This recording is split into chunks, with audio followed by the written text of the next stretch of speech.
Husda alikuwa ni bibi yake Mzee Majoka. Sifa zake, mwanzo ni mpyaro. Mpyaro ni mtu ambaye anapenda kutusi watu au anaropokwa. Tunamuona Husda akiwa mpyaro kwa sababu anamtusi Ashua eti ni kidudu mtu. Pia tunamuona ni mzinzi. Anamtazama Chopi kwa jicho la uchu. Na seductive manner. Tunamuona ni mwenye penzi, japo kulingana na ndoto ya Majoka haikuwa ni mapenzi ya dhati.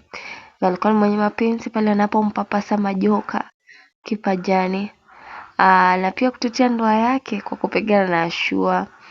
Pia ni mwenye mapenzi kwa mwanawe, ndiposa anazirai anapopata habari za kifo cha mwana wao Junior Ngao, kwamba alipatikana ameaga katika kiwanja cha ndege kutokana na sumu na pia tunamuona ni mwenye tamaa ya mali kulingana na ndoto ya Majoka. Pia tunamuona ni mwenye ukali. Anapomuuliza Majoka ikiwa anampenda, anasema la hasha, badala yake anampenda Ashua. Hili linamkasirisha. Umuhimu wake, ametumika kuendeleza maudhui ya mgogoro wa watu, pale ambapo tunaona pana mgogoro baina yake na Ashua kwa madai kwamba alikuwa anamtaka mmewe ambaye ni Majoka. Pia tunamuona ametumia kuonyesha nafasi ya wanandoa katika jamii.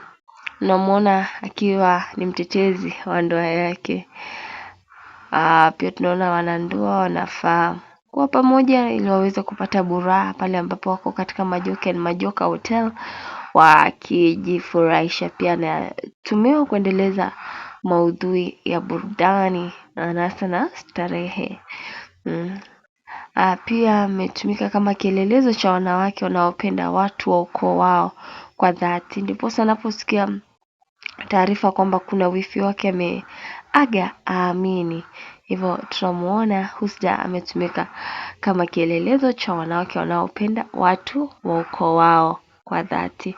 Hadi wakati mwingine, nimekuwa na odha wako Beke Rubo. Zidi kusubscribe, kushare, kulike na hata kucomment. Tunaelekea watu 2,000 na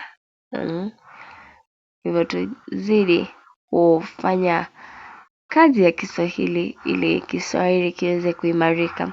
Na pia nataka kuwatakia madaraka njema na mwezi Juni wenye mafanikio na baraka. Kwaheri.